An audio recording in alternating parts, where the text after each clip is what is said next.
Bienvenidos, hijos del fuego eterno, al lugar donde la verdad y la magia se encuentran. Salve, buscadores del sol negro, preparaos para adentrarnos en un nuevo misterio.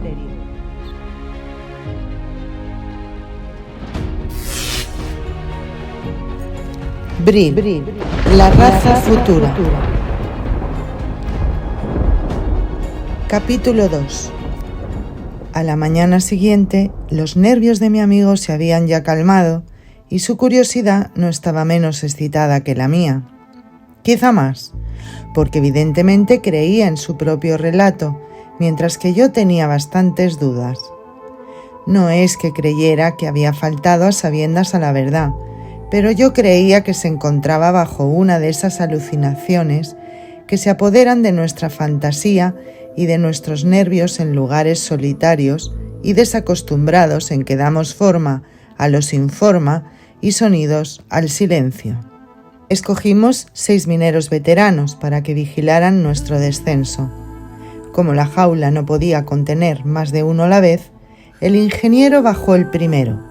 Cuando llegó al borde de la roca en que se había detenido el día anterior, salió de la jaula y ésta fue elevada para que yo descendiera a mi vez, y muy pronto me encontré al lado de mi amigo.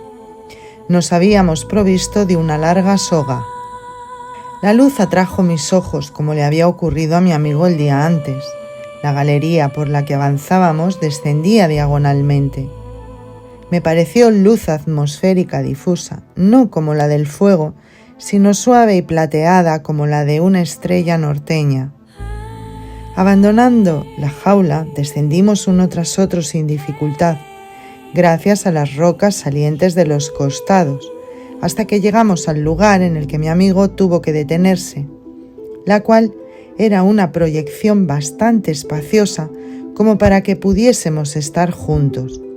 Desde ese punto el precipicio se ensanchaba bruscamente hacia abajo, como un vasto embudo, y vi distintamente el valle, el camino y las lámparas que mi compañero había descrito.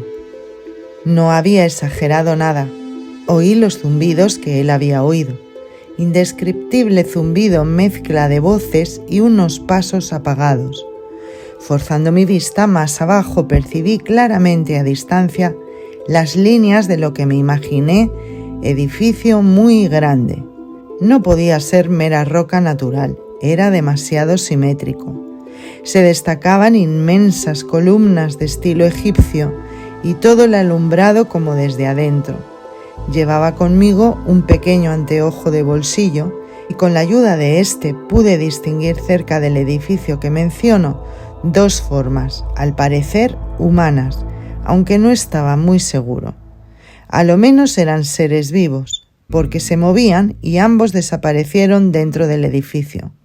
Procedimos a sujetar un extremo de la soga que habíamos traído en la roca en que estábamos, con la ayuda de garfios y ganchos que también llevábamos junto con las herramientas necesarias. Ejecutamos este trabajo casi en silencio. Trabajábamos como hombres que temieran hablarse. Después de sujetar un extremo de la soga en la roca, atamos una piedra al otro extremo y la bajamos hasta que descansó en el suelo a una profundidad de unos 15 metros. Yo era más joven y más ágil que mi compañero, y por haber servido en un barco en mi mocedad, el deslizamiento por la soga me era más fácil que para él. En voz baja reclamé el derecho de preferencia, con el propósito de, una vez en el suelo, sostener la soga, a fin de que, estando ésta más fija, pudiera él bajar mejor. Llegué sin novedad al suelo.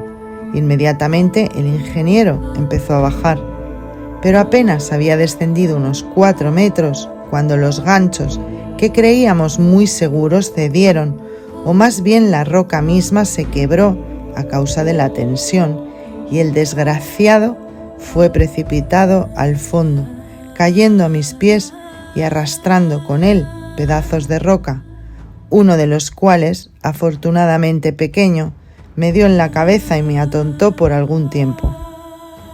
Al recobrar mis sentidos, vi a mi compañero inanimado a mi lado. su vida completamente extinguida.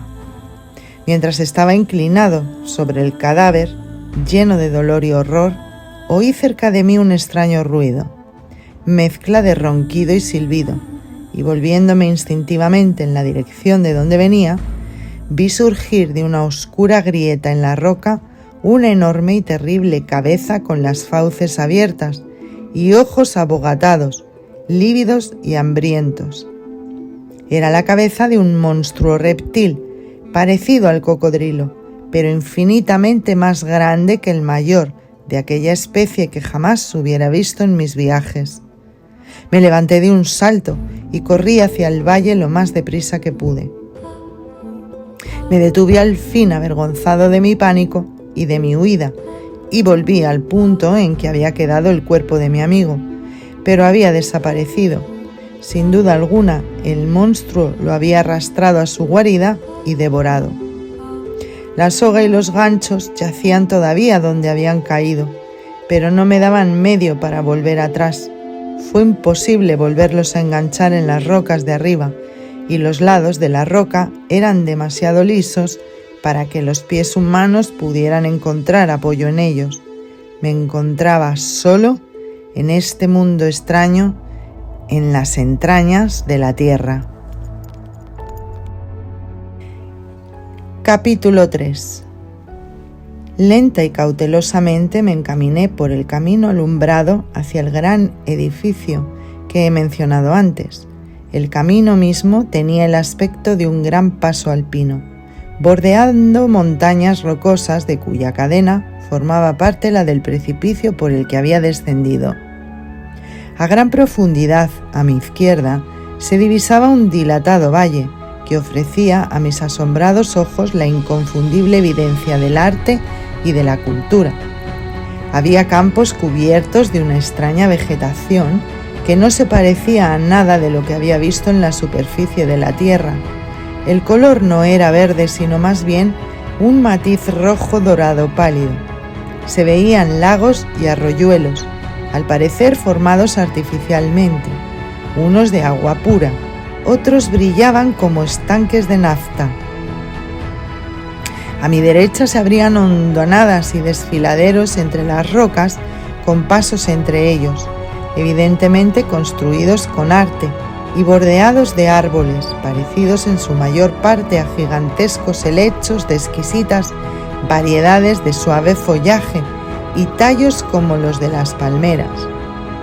Otros se parecían más a las cañas, pero más altos, terminados en grandes grupos de flores.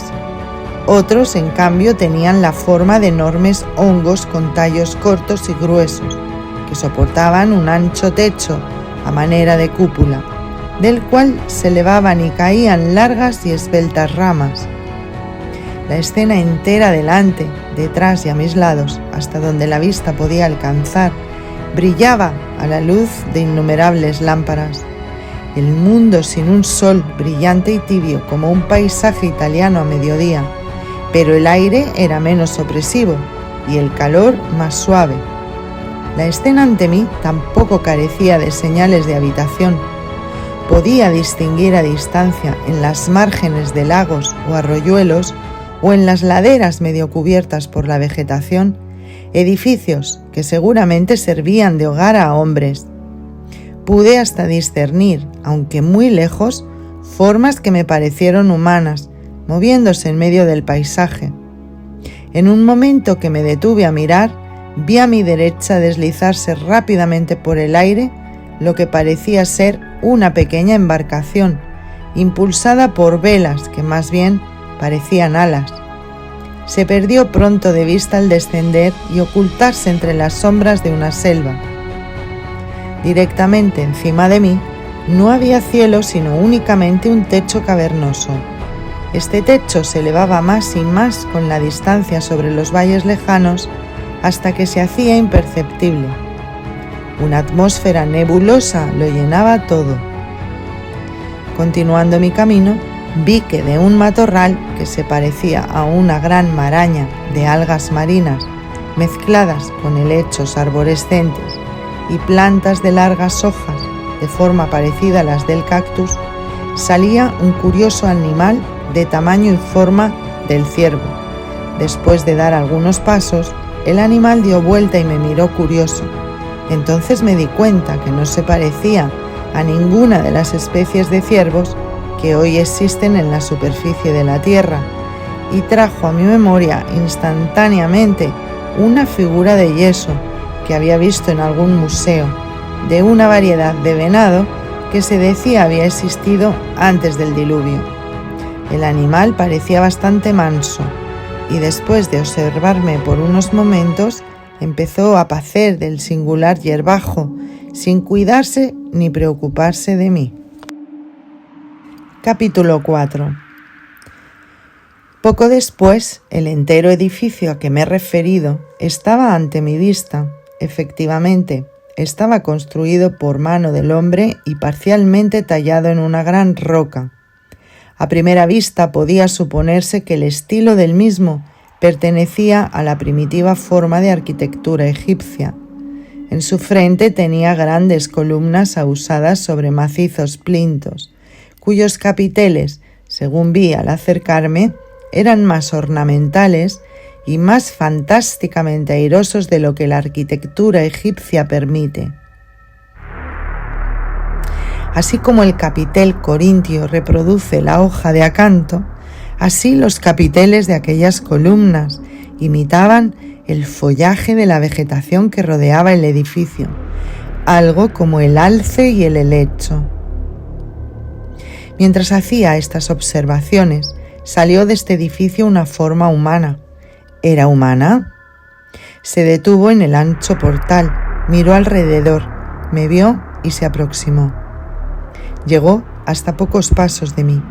A su vista y presencia, mis pies quedaron clavados en el suelo y se apoderó de mí indescriptible zozobra que me hizo temblar.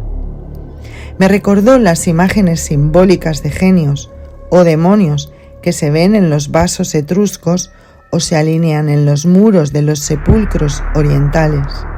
Imágenes que reproducen el perfil del hombre, pero que son de otra raza. Era alto, no gigante, pero tan alto como el hombre que más se aproxime al gigante. Su vestido principal, según me pareció, consistía de grandes alas plegadas sobre su pecho, que le llegaban hasta la rodilla.